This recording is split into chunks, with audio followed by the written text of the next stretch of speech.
tenham graça e paz.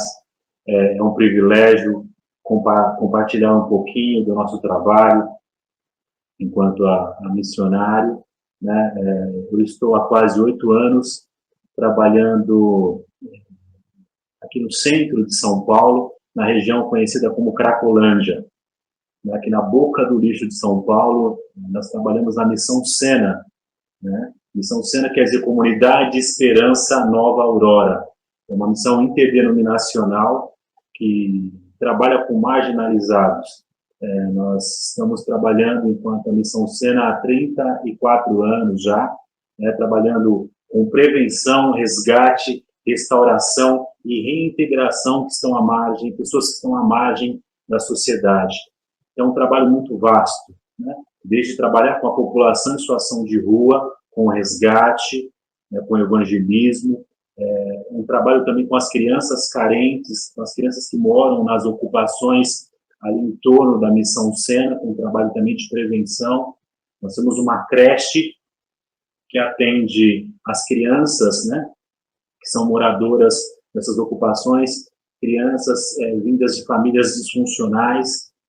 Temos um trabalho também de evangelismo para as travestis que se prostituem ali perto, né, da Missão Sena. Temos um trabalho também, um retiro que nós levamos essas travestis para ouvirem de Jesus Cristo de Nazaré e serem abraçadas por Jesus Cristo de Nazaré. Temos um trabalho com profissionais do sexo, com garotas de programa no Parque da Luz, uma oficina de costura, de capacitação, discipulado para essas mulheres que atendemos, né? Um trabalho com uma escolinha de futebol também para adolescentes, né? Uma casa de recuperação no interior de São Paulo, em Juquitiba, que atende gratuitamente quem quer sair da dependência química, quem quer sair das drogas, grupos de apoio também para a família e dependentes químicos, uma casa de reintegração social que acolhe pessoas que perderam todo o laço familiar e precisam ser reinseridos novamente na sociedade após esse tratamento. As pessoas podem morar com a gente até 3 anos, voltarem ao convívio social, ir para uma igreja para serem discipulados. Nós conseguimos parceria com empresários para conseguir colocar essas pessoas novamente no mercado de trabalho. Então, a Missão Sena atua nessas bases, com prevenção, resgate, restauração e reintegração, né, de pessoas que estão à margem aí. E é um privilégio servir essas pessoas, é um privilégio. E quando o pastor Luiz me convidou e falou sobre o tema, né, do evangelho, né, desse evangelho fora das 4 paredes, né, é algo que fala muito ao meu coração e que eu queria compartilhar com os irmãos, né? Evangelho além das palavras. Evangelho quer dizer boa notícia, né? E além das palavras, mais do que a nossa fala, o mundo espera as ações do povo de Deus, né? O mundo, se eu posso falar assim, cansou apenas de um discurso de amor, mas nós precisamos realmente das práticas do amor, as práticas de Jesus Cristo de Nazaré, as práticas do Cordeiro, né? E é isso que as pessoas estão esperando da igreja. E se eu posso falar assim, um dos grandes sonhos da Missão Sena é que a Missão Sena não existisse. Que cada igreja local fosse uma Missão Sena, né? Que cada igreja local entendesse a problemática urbana, da onde ela está inserida, e fosse relevante no contexto que ela está inserida. E para isso acontecer, né, eu fiquei pensando, e já ouvi várias pregações referentes a isso, sobre 3 pontos muito importante para que a igreja saia desse contexto templocêntrico, né, e viva realmente um contexto cristocêntrico, vivendo um evangelho encarnado, né? Pensando como um bom presbiteriano nesses 3 pontos, né, eu queria desenvolver com a gente nessa noite bem basicamente sobre ortodoxia, sobre ortopraxia e sobre ortopatia. Nossa, são palavras, às vezes a gente nunca ouviu esse tipo de palavra, né? Até um tempo atrás realmente não era não me era familiar, né, essas palavras, né, ortodoxia, ortopraxia e ortopatia. O que é isso, Marcos? Né? O que é isso? E eu sempre, quando essas palavras que não me são familiares me vêm, eu sempre vou lá e dou um Google. Não sei se vocês são assim, mas eu tenho a curiosidade de saber, né? Eu não sei se me apresentei direito, tá, irmãos? Mas assim, eu sou aqui de São Paulo, sou casado com a Cláudia, né? A Cláudia está grávida, eu sou pai da Beatriz, uma moça já de 20 anos, e também trabalho na área musical, né? Só para me apresentar direitinho, que a gente vai falando e acaba esquecendo. Mas voltando aqui ao nosso tema, do Evangelho além das palavras. Então, essas 3 palavras me chamaram a atenção. Então, eu dei um Google. Sempre eu vou lá e dou um Google. Então, o que quer dizer ortodoxia? É o caráter ou a condição de ortodoxo. É a interpretação, doutrina, um sistema teológico implantado como único e verdadeiro pela Igreja. É um dogmatismo religioso. Olha só. E aí, pensando nisso, eu quero compartilhar com os irmãos uma pequena porção da palavra que está no Salmos 1, do versículo de 1 a 3. Felizes são aqueles que não se deixam levar pelos conselhos dos maus, que não seguem o exemplo dos que não querem saber de Deus e que não se juntam com os que zombam de tudo o que é sagrado. Pelo contrário, o prazer deles está na lei do Senhor. O prazer deles está na lei do Senhor e nessa lei, eles meditam dia e de noite. Essas pessoas são como árvores que crescem à beira de um riacho. Elas dão frutas. Elas dão frutas no tempo certo. E as suas folhas não murcham. Assim também tudo que essas pessoas fazem dá certo. Dá certo. Então, pensando na ortodoxia, no ensino, né, na teologia que nós somos imersos, né? Qual a ortodoxia? Qual a ortodoxia verdadeira? Ou o ensino verdadeiro? Né? Então, trabalhando nesses 3 pontos básicos, né, e basilares para levar uma igreja a um evangelho além das palavras. Né?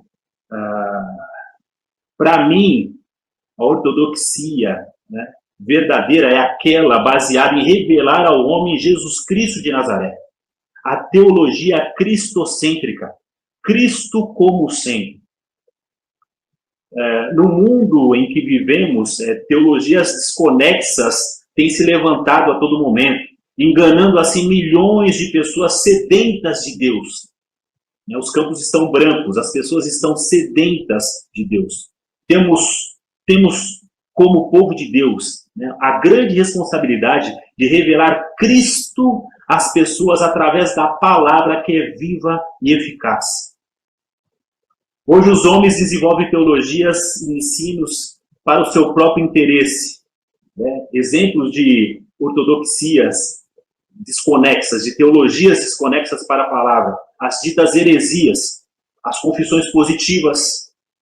Eu declaro, eu determino, eu rejeito, eu declaro que esse ano será o ano da minha vitória. A teologia da prosperidade. Quanto mais você semear, mais você será abençoado. Doe 1000 para receber 1.000.000.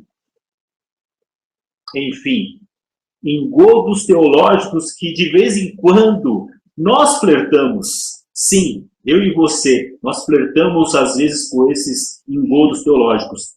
Né? De vez em quando vejo igrejas históricas como nós, presbiterianos ou igrejas batistas, flertando com o neopentecostal, por exemplo. Então, queridos, um sermão, um estudo bíblico, uma palestra que não te direcione a Jesus Cristo de Nazaré, não terá muita serventia. A centralidade do Evangelho é Cristo. E nos dias de hoje vivemos uma cultura templocêntrica. Sim, nos dias de hoje nós vivemos uma cultura templocêntrica e a pandemia escancarou isso. Foi gritante perceber que sem o templo a igreja não sabia para onde ia, a membresia ficou desnorteada. Onde nós vimos que as coisas são muito mais importantes que as vidas. Nós precisamos nos dedicar mais à leitura da Bíblia, para que Jesus Cristo de Nazaré se revele a nós, para assim alcançarmos o seu caráter, o caráter de Cristo, do servo, do humilde, do amor encarnado em nossas vidas. Então é mais ou menos assim, um ótimo ensino fundamental, uma boa teologia, né? Um ótimo ensino médio, né? Vou fazer aqui um paralelo. Uma excelente faculdade você pode ter tido, mas o mais importante é que o aluno, o discípulo, queira aprender e tenha bons professores. O púlpito tem que levar a membresia, o púlpito tem que ser diaconal e missional. Porque mais que um bom discurso, as pessoas precisam ver em nós o Evangelho encarnado. O faça o que eu falo e não o que eu faço não cola mais. E esse aprendizado só nos levará a um ótimo emprego. Esse aprendizado genuíno nos levará a um ótimo emprego. Porque eu tenho que me dedicar à palavra de Deus. Por que eu tenho que me dedicar à palavra de Deus? A Bíblia é a nossa regra de fé e prática. É a nossa régua. Preciso me preparar para o melhor emprego do mundo. Sim, nós precisamos nos preparar para o melhor emprego do mundo. E nesse caso, esse emprego, nós já recebemos o salário. Você vai trabalhar no emprego, mas você já recebeu o salário.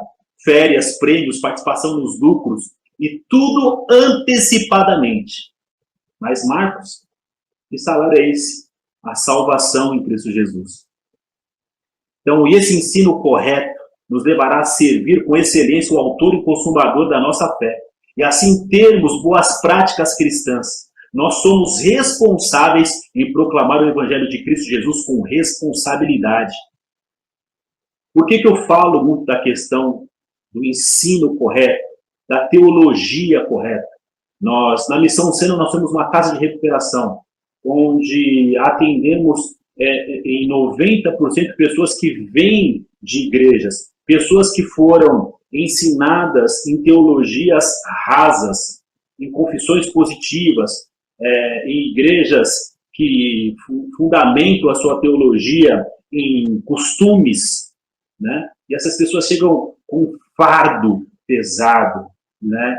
E quando você apresenta Jesus Cristo de Nazaré na sua essência, há libertação, né? Há libertação. Mas hoje essas pessoas têm a mente cauterizada por conta de um púlpito corrompido com essa teologia que não é cristocêntrica, né? Compartilhando 1 Timóteo com os irmãos, capítulo 4, dos versos 6 a 16. Se der esses conselhos aos irmãos na fé, você será um bom servo de Cristo Jesus, alimentando-se espiritualmente com as doutrinas da fé e com o verdadeiro ensinamento que você tem seguido. Mas não tenha nada a ver com as lendas pagãs e tolas.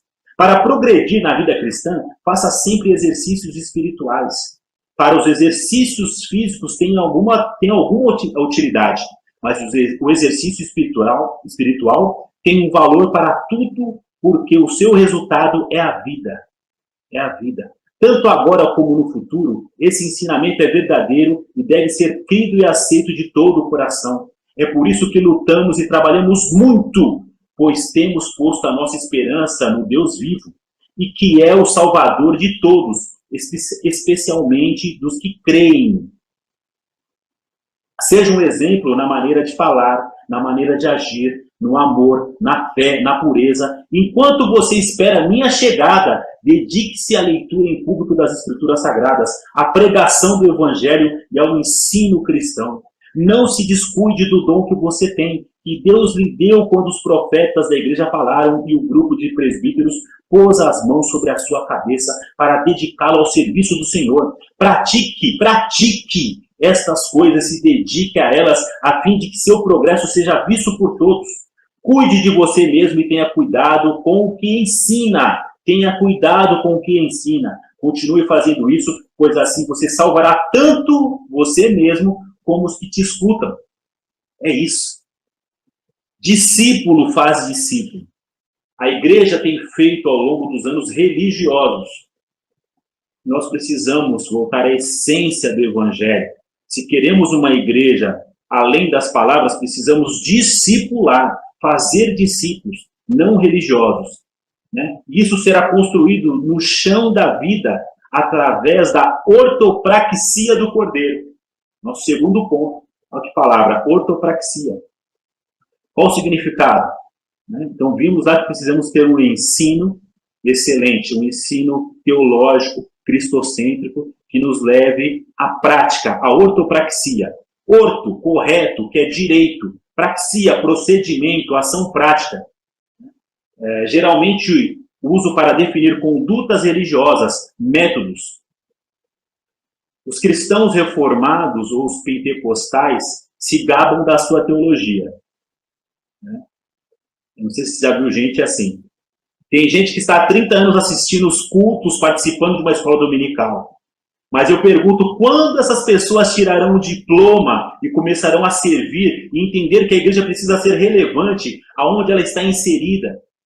E todos em uma comunidade de fé precisam estar dispostos e precisam servir. Preciso ser relevante na minha casa, no meu trabalho, no trânsito, exalando o bom perfume de Cristo, não a podridão do meu eu.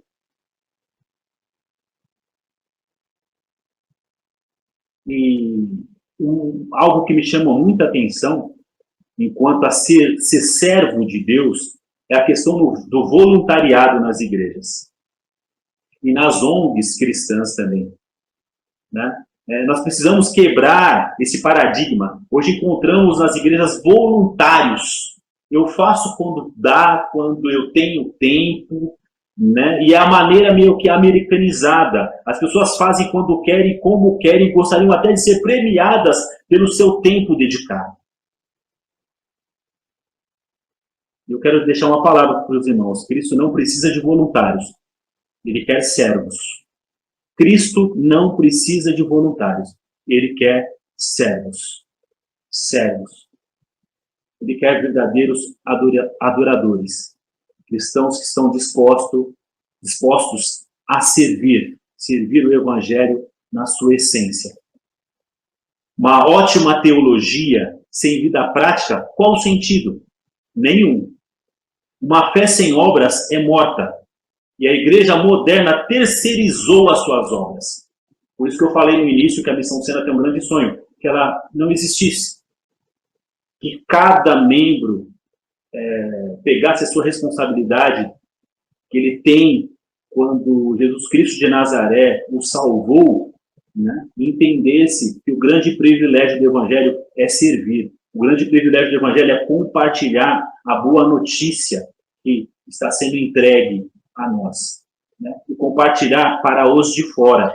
Dietrich Bonhoeffer, um teólogo alemão, diz que a igreja só é igreja quando ela é para os de fora. E hoje a igreja está morrendo em si mesma. Morrendo em si mesma. Né? Porque o correto seria que todos os crentes de São Paulo, né, ou do Brasil, do mundo, estivessem imbuídos na prevenção, na resgate, na restauração e na reintegração dos desviados. Né? Hoje a gente está mais preocupado, às vezes, de como a gente vai fazer o culto à noite do que com uma alma que está indo para o inferno, ou do que um irmão nosso que está passando fome. Né? Cristo, ele não precisa de nós, mas ele conta conosco. Ele conta conosco. Então você precisa ter uma teologia cristocêntrica, você precisa que essa teologia te leve para a prática, para a ortopraxia do Cordeiro, né? Mas, para fechar, se eu posso falar assim, não adianta ter uma boa teologia, ser servo na Missão Sena ou em qualquer ONG, se a intenção do seu coração não for para a glória de Deus. Não adianta você visitar asilos, orfanatos, se a intenção do seu coração não for para a glória de Deus. O nosso terceiro ponto é a ortopatia. A ortopatia. Ortopatia é o uso correto daquilo que eu entendo como certo, sem envolvimento do egoísmo. mas envolve negação de si mesmo e humilhação perante o Deus que sabe todas as coisas e comunica seu entendimento ao nosso coração e mente. Isso leva a pessoa a ser piedosa, abnegada. Então, você que está nos assistindo nessa noite, mesmo para mim, Marcos, qual a intenção do seu coração? Para vivermos o Evangelho encarnado, a intencionalidade é a glória de Deus. Né? Eu acho interessante, não que... uma coisa que me ocorreu aqui. Quando você vai numa apresentação de um músico cristão, ou, entre aspas, gospel, ele acaba de cantar uma música ao aplauso, né? Ao assovio. Eu já vi alguns contextos que é surreal como as pessoas se apresentam como artistas. Né? Então, qual é a intencionalidade daquilo tudo? Né? Qual é a intencionalidade daquela dita adoração?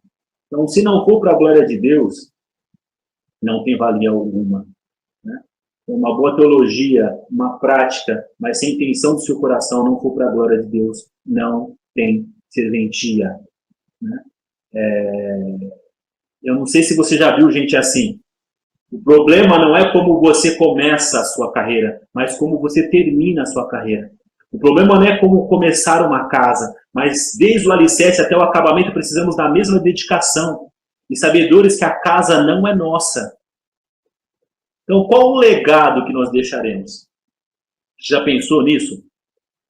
Como que as pessoas te veem como cristão? Né? Então, pensando no evangelho mais que palavras, então, nós precisamos de um evangelho de atitude.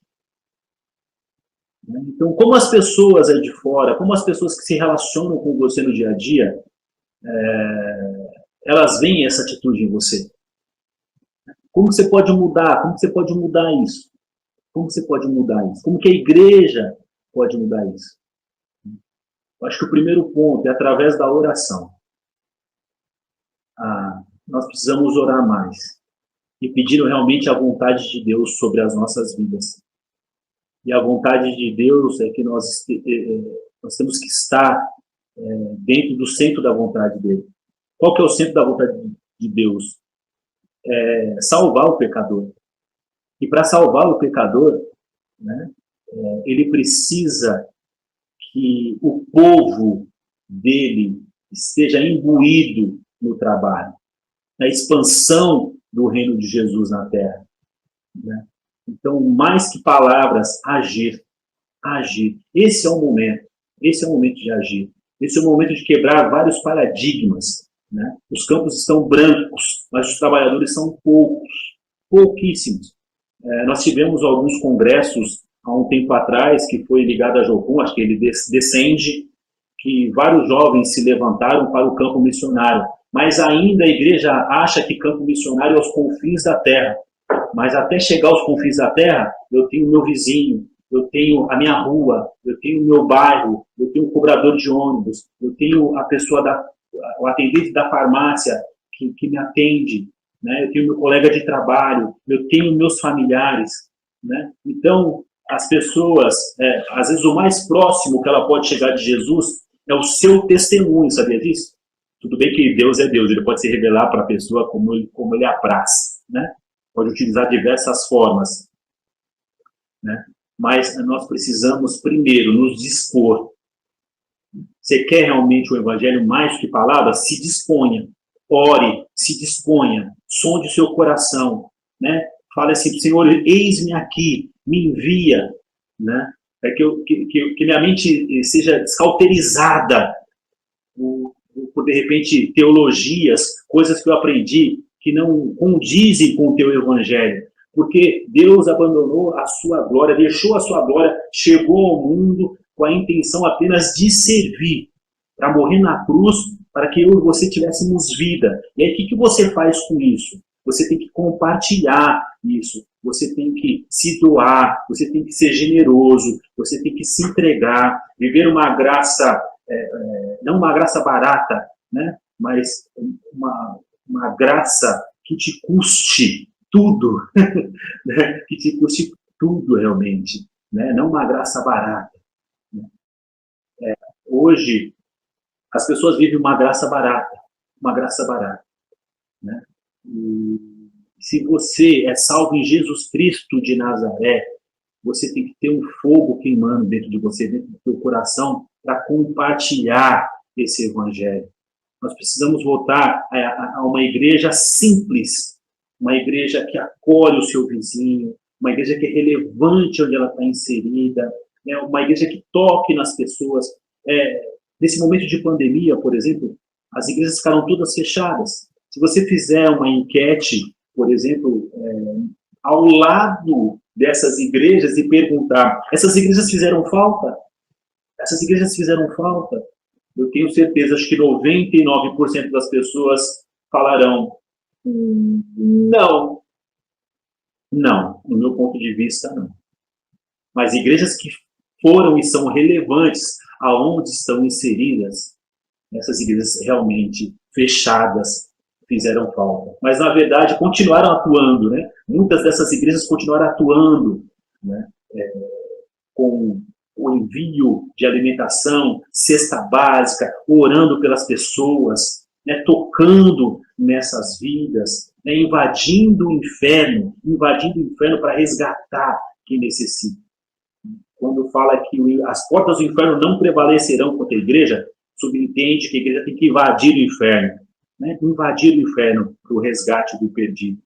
A igreja, ao longo dos anos, fechou os templos e ficou dentro dos templos, esperando que alguma coisa acontecesse. Só que a coisa acontece para além do templo. A coisa acontece para fora do templo. Né? Não sei se os irmãos estão me compreendendo. Né? Então, você tem que pegar o ensino teológico que você tem aprendido na sua comunidade de fé, mas a prática do Cordeiro, né? Juntar com a intenção do seu coração, que é a glória de Deus. Então, é isso que é a base do Evangelho. A teologia cristocêntrica, a ortopraxia do Cordeiro e a intenção do nosso coração. Né? Irmãos, eu não sou diferente de vocês, passo pelos mesmos problemas, os mesmos dilemas. Eu só me coloquei à disposição. E quando você se coloca à disposição, Jesus Cristo de Nazaré, ele te usa a tempo e a fora de tempo. Né? Nós temos tido várias experiências. Eu estou morando num prédio agora, mudei para cá há pouco tempo. Nós colocamos aqui uma caixinha de oração na porta do prédio, e as pessoas têm colocado os pedidos de oração. Eu falei, vamos colocar uma caixinha de oração. Minha esposa falou, colocamos lá, queremos orar por vocês, mas nem nos identificamos que é o apartamento tal. As pessoas estão colocando os seus pedidos de oração ali. Né? As pessoas estão sedentas pela oração, pelo toque de Jesus. Às vezes nós vamos tomar um cafezinho numa padaria, e um dia a atendente veio entregar a bandeja, e eu perguntei o nome dela, é Elaine o nome dela, e a gente começou a orar ali, e orar pela vida da Elaine. Hoje nós chegamos nessa padaria, nós vemos o semblante da Elaine transformado, quando a gente chega, e totalmente grata a Deus por um simples toque, por uma simples, não uma simples, mas por uma oração que foi colocada ali pela vida dela. Isso aí é ter uma vida missional, a intencionalidade do Evangelho. Né? Então, nós precisamos orar mais, nós precisamos realmente praticar esse Evangelho. Né? A gente é muito comedido, parece que a gente está com medo, né? Mas se Deus é por nós, quem será contra nós?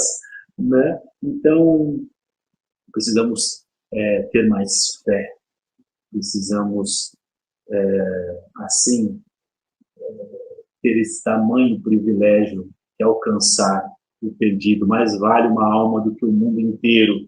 Mais vale uma alma do que o mundo inteiro. Então, se eu posso falar assim, nessa noite, né, o evangelho mais que palavras é o evangelho do amor. O evangelho mais que palavras é aquele que abraça quem está precisando de um abraço. Você quer abraço? Abrace. Você quer ser amado? Ame. Né? Chore com as pessoas. Compartilhe aquilo que Deus tem te dado, a sua provisão. Né? Compartilhe. Nós temos visto várias igrejas que ao longo da pandemia seus celeiros ficaram muito bem abastecidos, mas nós precisamos compartilhar isso que Deus tem nos dado. Deus vai cobrar isso da gente. O que você fez com os 2 pães e com os 5 peixinhos que eu te dei? Com os 5 pães e os 2 peixinhos que eu te dei. O que você fez? Né? O que você fez com a provisão que eu te dei? Você compartilhou? Você compartilhou as bênçãos que eu tenho te dado? Ou você reteu o que eu tenho te dado? Às vezes nossos irmãos da fé estão passando necessidade e a gente tem tampado os olhos para essa realidade. Quanto mais as pessoas que moram, de repente, no bairro que a gente está inserido. Então é isso. O evangelho mais que palavras, é o evangelho do amor. Esse é o evangelho que salva. É o evangelho que prega e abraça. É o evangelho que ama e compartilha tudo aquilo que Jesus Cristo entregou por nós. Amém? Então, espero ter edificado os irmãos de alguma forma, né? Espero ter contribuído de alguma forma para que haja um despertamento, né? Haja um despertamento. Hoje, na Missão Sena, nós estamos trabalhando de uma forma emergencial, no momento de pandemia. Então, nós estamos entregando alimentação na porta da Missão Sena. Estamos atendendo famílias com cestas básicas. Distribuímos, em média, 600 a 700 cestas básicas por mês, né? Esperando aí que essa pandemia logo acabe para voltarmos com alguns trabalhos presenciais que nós temos. Então, irmãos, podemos muito mais. Podemos muito mais. Eu sonho com a igreja evangélica missional, com a igreja evangélica diaconal, né? E essa igreja vai acontecer quando os nossos púlpitos forem mais diaconais e missionais, levando essa igreja a ser relevante aonde ela está inserida. Então, é isso. Deus abençoe todos vocês, em nome de Jesus Cristo de Nazaré.